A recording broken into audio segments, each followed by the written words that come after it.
Olá, está começando mais um Ciência ao Ponto, a partir de agora pelo canal 18.1 da Univale TV e em formato de reprise na Univale FM pelos 94,9. Neste programa, você já sabe, a nossa ideia é descomplicar a ciência, afinal é ela que todos os dias está presente e impacta diretamente na qualidade de vida de todos nós. Eu sou Catiane Cru e essa é uma produção do Sistema Educativo de Rádio e TV da Universidade do Vale do Itajaí. No programa de hoje, de número 41, nós vamos falar sobre um tema que envolve ciência, meio ambiente e decisões públicas. A possível reabertura do Canal do Linguado no litoral norte de Santa Catarina. E para falar sobre esse tema, a nossa convidada é a professora Cristina Ono Orita, doutora em Engenharia de Recursos Hídricos e Ambiental. Ela é professora da Univale desde 1999 e especialista em circulação hidrodinâmica de zonas costeiras. Ela coordenou essa pesquisa que serve de base técnica para as decisões sobre o futuro do canal, que está fechado há exatos 90 anos. Professora Cristina, muito obrigada por aceitar nosso convite e por compartilhar um pouquinho com a gente desse estudo tão importante. Seja bem-vinda. Obrigado, bom dia e obrigado pelo convite. Nós que agradecemos pela presença. A gente sabe que a agenda dos professores aqui da universidade são bastante intensas e quando eles conseguem um tempinho para estar com a gente fica muito feliz. Professora, eu quero começar entendendo e explicando para a nossa audiência o que é o Canal do Linguado e qual que é a importância ambiental, histórica e social para a nossa região sobre esse canal. O Canal do Linguado, ele faz parte da Baía da Babitonga, que está localizada no norte do litoral de Santa Catarina, né? A Baía da Babitonga, ele é um ambiente muito importante, ecossistemicamente falando, né? Ambientalmente e socialmente, né? Ela tem duas aberturas, né? Ela tem a abertura mais ao norte, ali, que envolve entre Itapoá e São Francisco, né? E tem a outra abertura, que seria o Canal do Linguado, entre a Ilha de São Francisco e Balneário Barra do Sul. Porém, essa outra abertura ao sul, né, ela está fechada, né, como você falou, ela foi fechada em 1935, né, e desde então ela vem causando impactos visíveis, né, no ambiente, ali para a população local, né, pescadores que não conseguem, por exemplo, se deslocar de Balneário Barra do Sul para Joinville e vice-versa, né, bastante assoreamento. Então, quem passa pela rodovia, pela BR-280, né, consegue visualizar esse impacto, sendo que de um lado ele está seco, né, e o outro lado ele tem água. Né? Então, é um impacto bem visível, né, e bastante importante. Né? E a BR-280 ela tem uma importância grande pelo fato de que ela é a ligação terrestre até os portos ali de São Francisco do Sul. Né? Então, vem sendo inaugurados novos portos e a única forma de chegar até lá é através da parte da rodovia e da ferrovia, que também ficam ali sobre esse aterro. Né? Então, historicamente, assim, ele foi fechado, né, primeiramente a parte norte do Canal do Linguado em 1907, né? E aí, depois de um tempo, fecharam o Canal Sul, deixando uma abertura de 120 metros. Essa abertura, né, foi construída uma ferrovia pivotante, que é a ferrovia que ela se mexe, né, para poder passar os navios, né, e aí começou a haver uma erosão bastante forte, que estava com um indício de colapso dessa ferrovia. Então, daí eles resolveram fechar e fecharam ele em 1935. Perfeito. Então, foi esse o motivo de fechamento do canal? Foi. E os impactos que foram observados nas décadas seguintes, tem algum relato quanto a isso no estudo? Então, a gente fez o estudo, né, para reabertura. Né? Mas já estudos prévios já demonstram, né, que o impacto ele é visível, né, aqui até pelas imagens, quem olha, até olhando no Google Maps mesmo, você consegue visualizar esse impacto. Né? Ele impede, né, a passagem, por exemplo, de espécies, né, que possam utilizar o canal para fazer desova ou para fazer crescimento, né? Vários outros impactos são observados dentro do fechamento, né? Tanto a montante acima do canal, né? Quanto abaixo do canal, que foi o nosso estudo, né? Que a gente fez o estudo no canal do Linguado, né? Entre o fechamento ali, né? E lá em Balneário Barra do Sul. Então, a gente vê que tem muito pouca circulação de água, né? Então, dentro do estudo, a gente evidenciou, né, através de medidas, o oxigênio dentro da água muito baixo, né, chegando a zerar. E aí, sem oxigênio dentro da água, os animais que precisam do oxigênio para sobreviver, eles acabam morrendo, né? Então, a gente visualizou isso, a gente também verificou que a salinidade, que a gente espera que ela seja maior próximo da desembocadura, ela ficou maior próximo ao aterro, né? Então, demonstrando que essa água salgada ela entra e tem momentos que ela não consegue sair, né? Devido a essa baixa circulação. Professora, esse debate sobre a reabertura do canal tem voltado com força nos últimos anos e eu gostaria de saber o que motivou essa retomada para depois a gente poder falar da participação da Univale nesse estudo. Então, o que aconteceu, né? Então, é um impacto que as pessoas já vêm visualizando, né? A população local, né, tem visualizado essa questão. E aí já tinha alguns estudos, né, referentes à possibilidade de reabertura desse canal, né?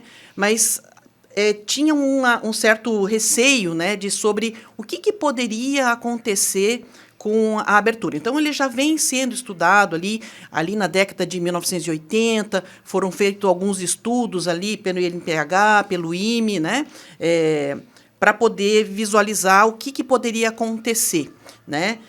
Só que esses estudos, eles às vezes ficavam com algumas pequenas dúvidas que impediam que fosse tomada uma decisão, né? Então, o Ministério Público, né, sempre agindo ali junto, né, porque existe o grupo Probabitonga, que foi quem contratou esse estudo com a gente, né, e o Ministério Público Federal faz parte do grupo Probabitonga, né? Então, eles queriam entender e sanar essas dúvidas, né? Então, já vem sendo estudada a questão da reconstrução ambiental, porque uma das dúvidas era que existia uma coluna de sedimentos de 14 metros, 10 metros de sedimento contaminado com metais pesados. Porque como Joinville é uma cidade industrial, né, então eles imaginavam que, né, todo aquele material ele ia parar ali, né, acabava sedimentando e aí ele estava junto com os sedimentos.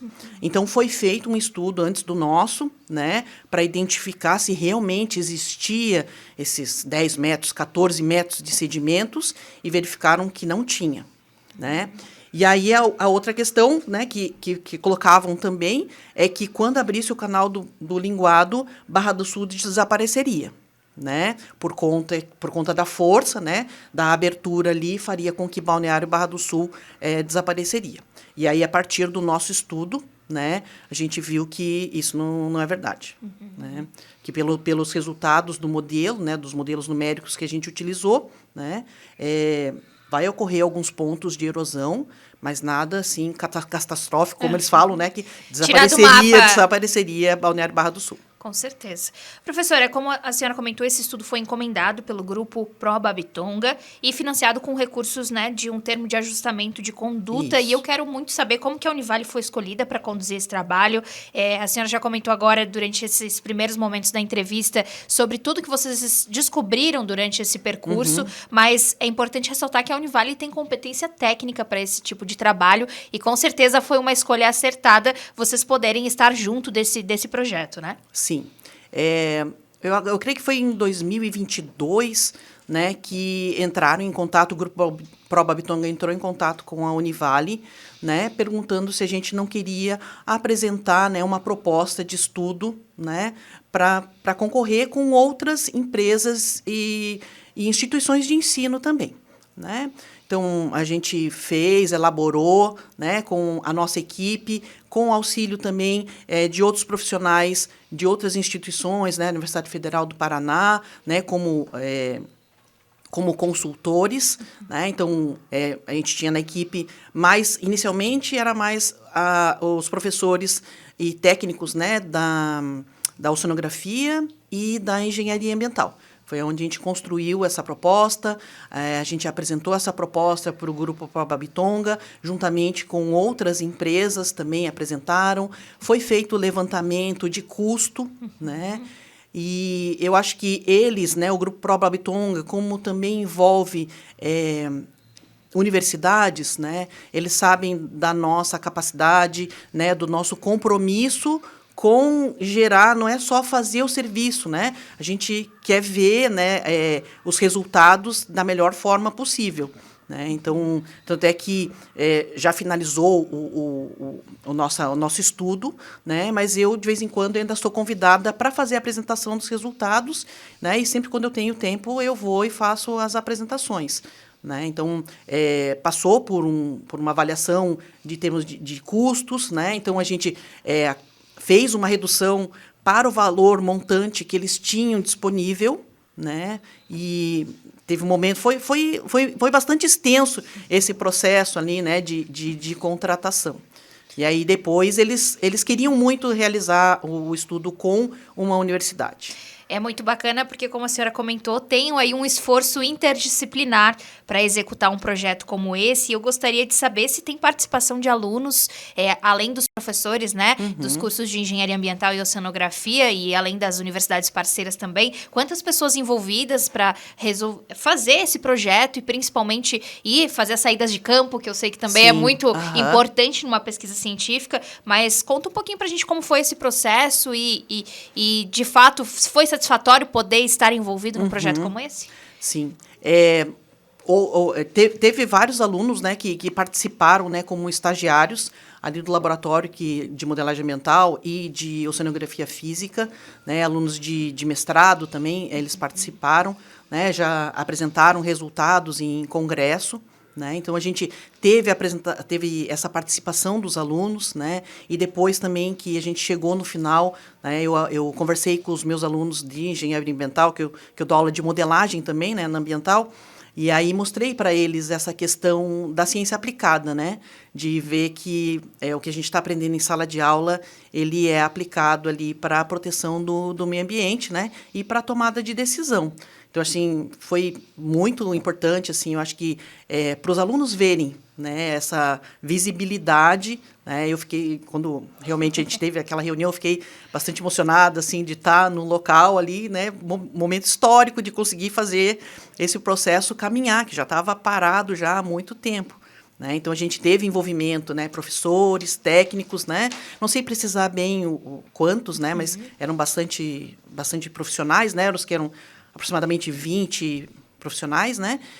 E também alunos também envolvidos ali em diferentes etapas dentro da coleta dos dados, análise dos dados, né? Então, foi dessa forma. Muito bacana. A gente vai continuar conversando com a professora Cristina. A gente vai fazer uma pausa rápida aqui no Ciência ao Ponto e no próximo bloco a gente continua explorando, então, aqui na Univale TV e Univale FM sobre o canal do Linguado, entendendo os resultados e também os impactos ambientais e sociais desse projeto, que é tão importante aqui para a nossa região do Litoral Norte. Não sai daí que a gente já volta.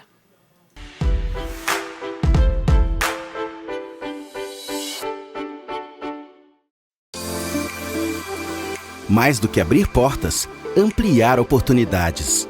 Conheça o Fundo Patrimonial Amigos da Univale, uma iniciativa sem fins lucrativos que transforma doações em bolsas de estudo para milhares de pessoas. Acesse fundopatrimonialunivale.com.br e veja como participar. Fundo Patrimonial Amigos da Univale. Ensino superior para todos.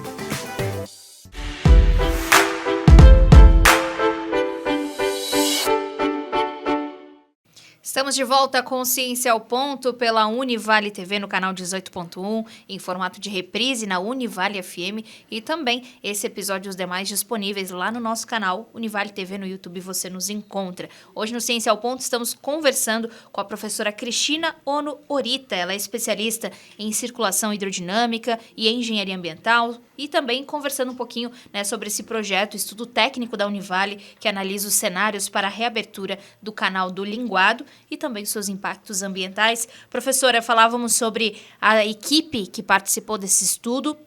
Eu gostaria que você compartilhasse um pouquinho com a gente sobre a metodologia, como é que funcionou, né, essas saídas de campo, para quem está nos acompanhando poder entender um pouquinho. Tá, o estudo ele foi dividido em 3 etapas, né? Então, a primeira etapa era referente à aquisição de dados, a segunda etapa da modelagem numérica e a terceira etapa com as obras de arte, né? Que seriam as pontes e as possíveis sugestões de contenção de margens, né?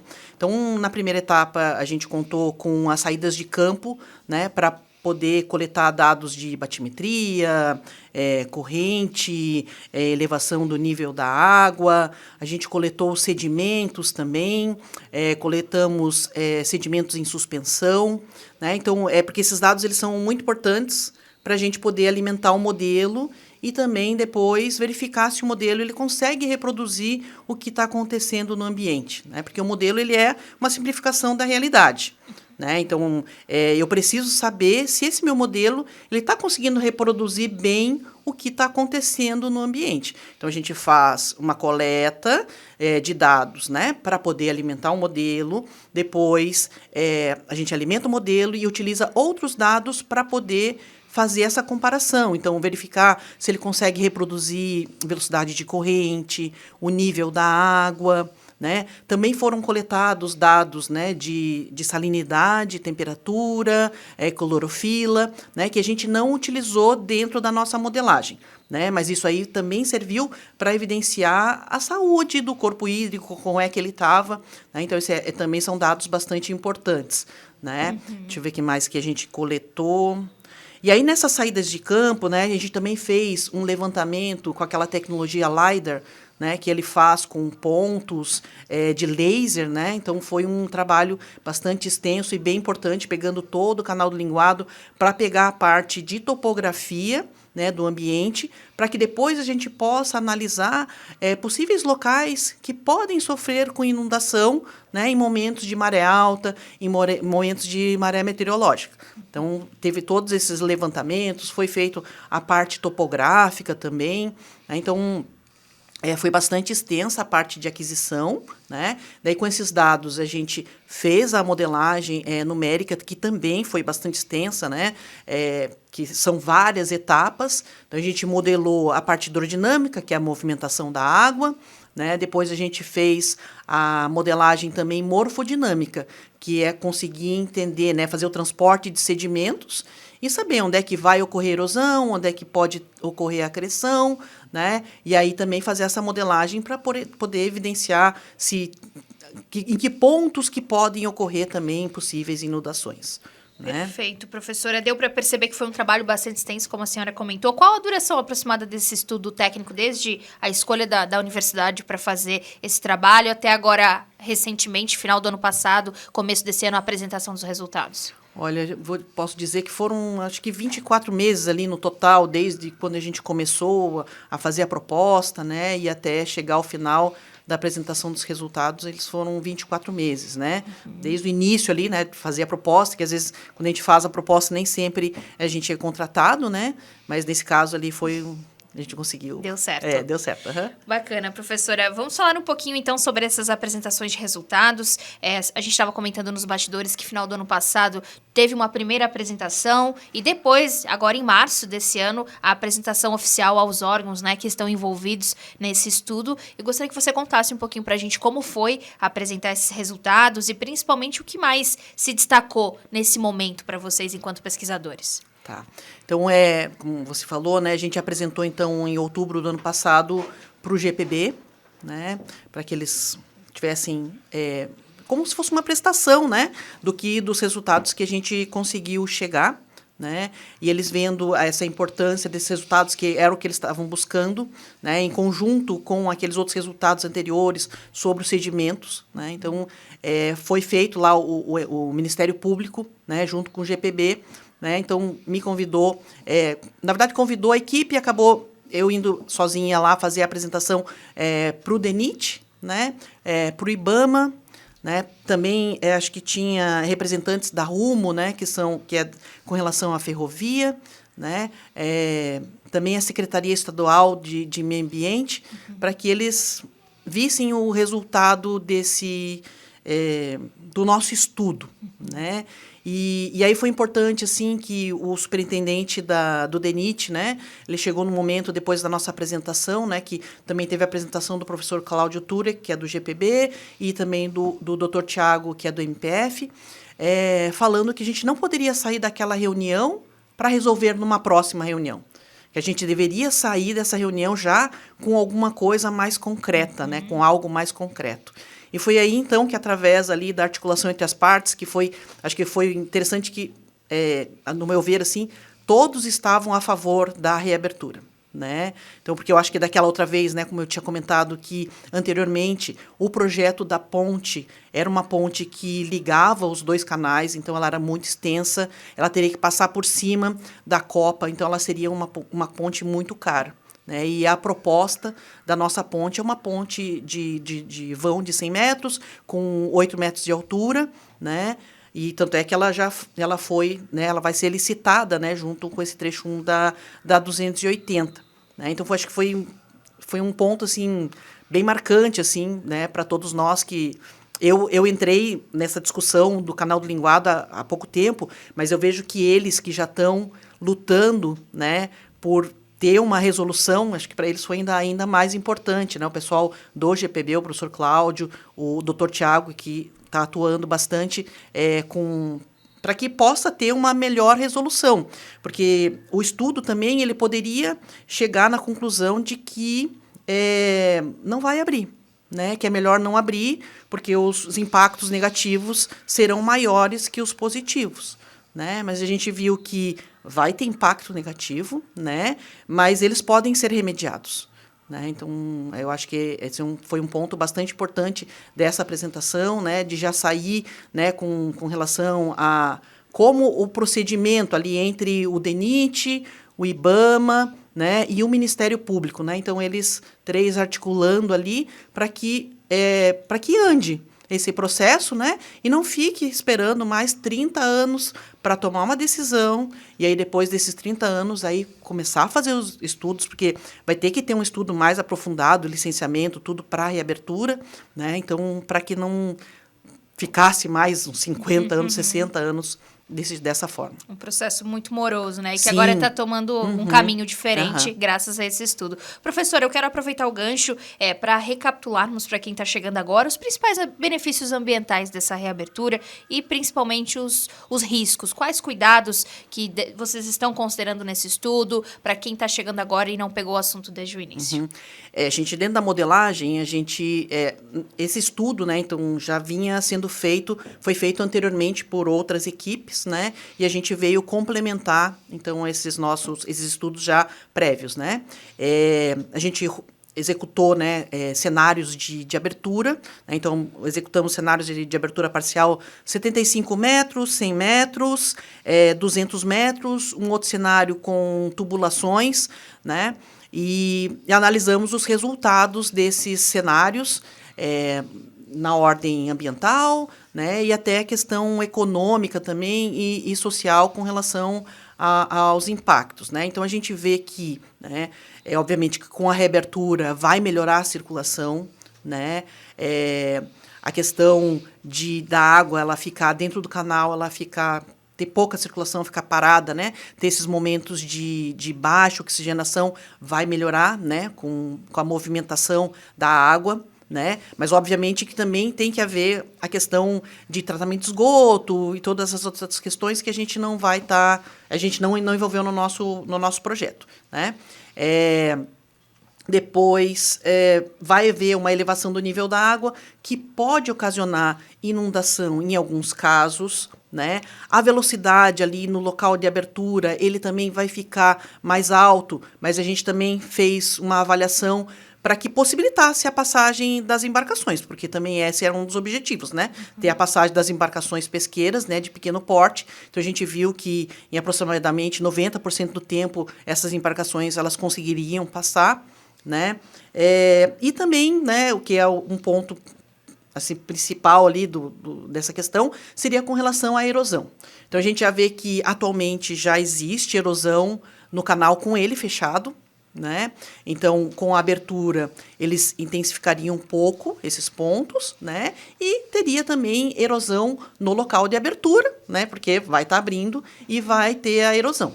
Então, o MPF agora vai analisar a localização desses pontos, verificar, porque também dentro desses locais, às vezes também tem uma ocupação irregular. Então, eles vão fazer essa análise ali, verificar também possíveis contenções para essas erosões.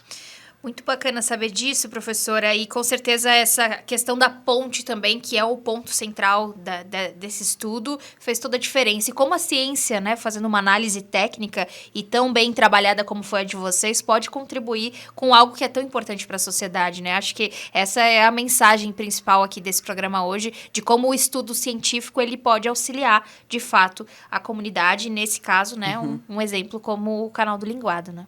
Sim. A gente trabalhou em conjunto e a gente ficou muito feliz com os resultados, né?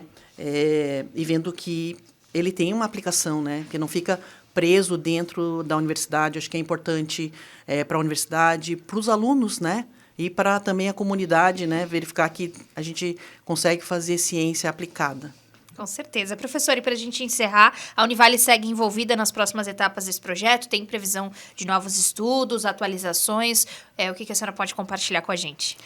Então, pelo que eu conversei com eles ali, né, a parte do licenciamento, né, então vai ser feito separadamente, né, ponte e abertura, para porque se a gente fizesse algo conjunto, né, seria muito demorado, porque a reabertura ela vai envolver toda a questão de Balneário Barra do Sul, né, então vai ser feito uma nova licitação, né, para ver essa parte ali, mas ainda não comentaram nada, né, mas a gente segue colaborando com eles, né?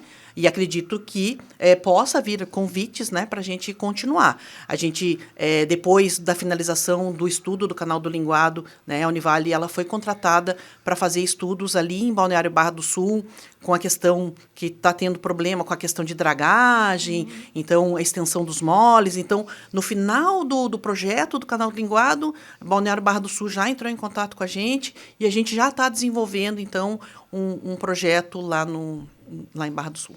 Perfeito, muito bacana saber disso e a gente segue acompanhando esses projetos. Professora Cristina, obrigada pela presença e sucesso nesses novos projetos que estão por vir, enfim, e principalmente por esse que é tão importante e tão relevante para a nossa sociedade. Obrigada. Tá, obrigada, eu que agradeço. Muito obrigada a você também que esteve com a gente na Univale TV e na Univale FM. Nos encontramos na semana que vem. Até o próximo Ciência ao Ponto.